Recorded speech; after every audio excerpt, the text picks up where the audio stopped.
Salut à tous, c'est Alex Molik. Alors j'espère que vous allez bien les amis, car aujourd'hui on se donne rendez-vous pour une nouvelle petite vidéo de la Minute Actu. Un tout petit épisode aujourd'hui, peu d'actu intéressante, pas mal de boulot, faut faire la part des choses. En principe, je suivrai le Tour Auto samedi, donc peut-être que l'on se croisera soit au Mans, soit à Deauville, ou en chemin. N'oubliez pas que le sommaire de cette Minute Actu est dans la description de la vidéo, si toutefois vous souhaitez le consulter.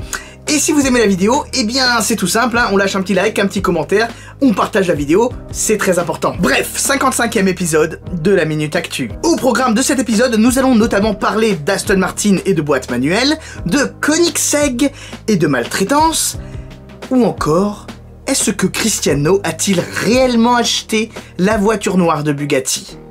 Allez, c'est parti.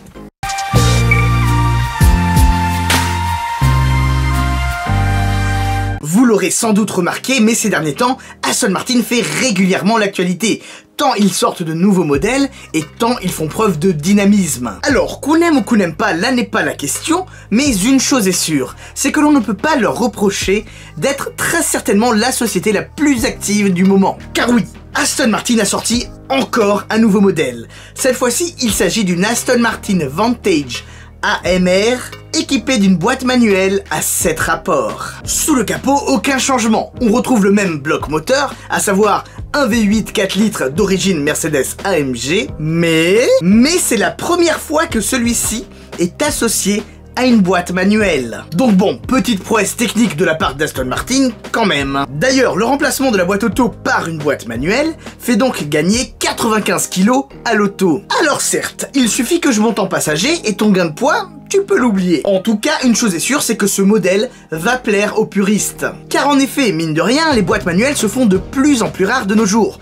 Pour la simple et bonne raison que les clients lui préfèrent la boîte automatique, plus rapide, plus sûre, plus sécurisante. Alors pour le moment, il y a 200 exemplaires de cette Aston Martin Vantage AMR avec une boîte manuelle. C'est donc une petite édition limitée, au sein de laquelle il y a une édition encore plus limitée de 59 exemplaires qui célèbre les 60 ans de la victoire d'Aston Martin avec sa DBR1 aux 24 heures du Mans 1959. D'ailleurs, c'est cette édition limitée de 59 exemplaires qui illustre notre sujet. Mais si vous êtes patient, sachez que la boîte manuelle sur l'Aston Martin Vantage AMR deviendra une option à l'avenir.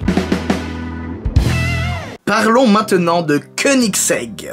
Voilà déjà quelques mois que Koenigsegg avait conclu un partenariat avec la holding NEVS, National Electric Vehicle Sweden, qui sont donc les actuels propriétaires de Saab Automotive, d'ailleurs Saab que Koenigsegg avait cherché à racheter dans les années 2000. Enfin bref, ce partenariat vise notamment à développer l'électrification et la mobilité. Je vous la fais très simple et très court. Grosso modo, on a un échange de cash de la part de NEVS contre des brevets technologiques de la part de Koenigsegg, qui comme vous le savez est donc une entreprise très axée sur la technologie. Et le moins que l'on puisse dire, c'est que pour Koenigsegg, c'est plutôt sympa. En ce sens, ils sont dans de conditions très favorables pour optimiser, pour accélérer leur croissance et continuer à développer des hypercars, mais pas que, car ils plancheraient également sur, on va dire, des supercars ou on va dire des véhicules plus abordables. Quoi qu'il en soit, ne pensez pas pour autant que Koenigsegg est à la traîne. Loin de là les amis. J'en veux pour preuve cette vidéo assez impressionnante d'Apex One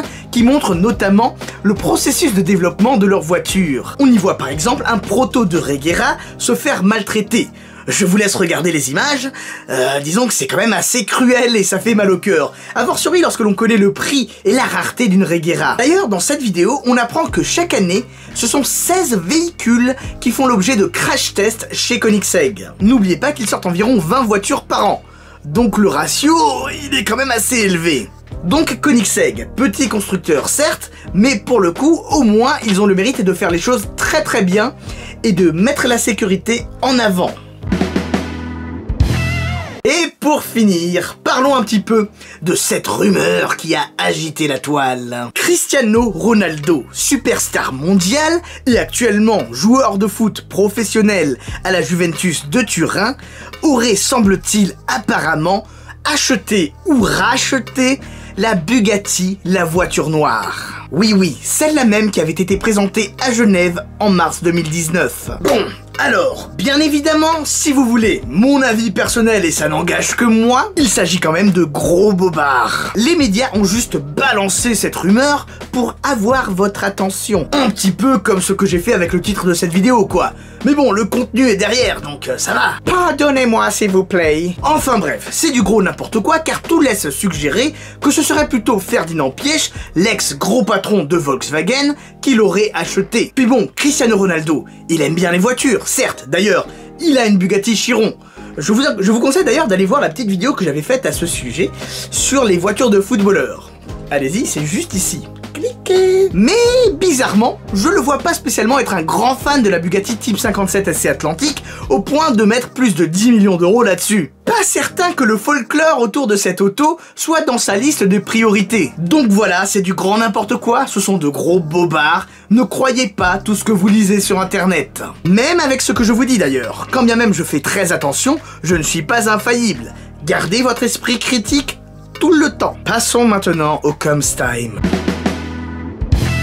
Alors, dans la dernière minute actu, j'ai choisi de répondre aux commentaires de Chucourbe qui nous dit la chose suivante. Franchement, la GTR version table de camping, c'est quand même vachement pratique quand tu veux bouffer dehors avec ta famille. Salut Chucourbe, je vois que tu es un petit gourmand comme moi. Alors c'est sûr, cette auto est particulièrement pratique pour le pique-nique.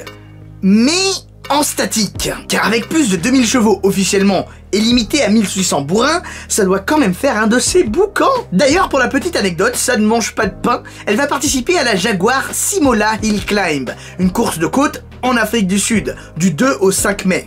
Donc bientôt en fait. En tout cas, vous ne trouvez pas ça dingue de voir toutes les dingueries qui apparaissent dans la discipline de la course de côte. Tout simplement comme cette GTR qui est l'œuvre de Scribante Racing. En tout cas, merci à vous d'avoir regardé cette vidéo, j'espère qu'elle vous aura plu. Si c'est le cas, n'oubliez surtout pas un petit like, un petit pouce bleu, un commentaire, exprimez-vous, c'est fait pour ça. Partagez la vidéo autour de vous et avec vos amis passionnés, c'est très important. Quant à moi, je vous dis à très bientôt pour de nouvelles vidéos. Mais surtout, n'oubliez pas, on n'a peut-être pas la même voiture, mais on a la même passion. Sur ce, je vous dis à très bientôt. Ciao, ciao.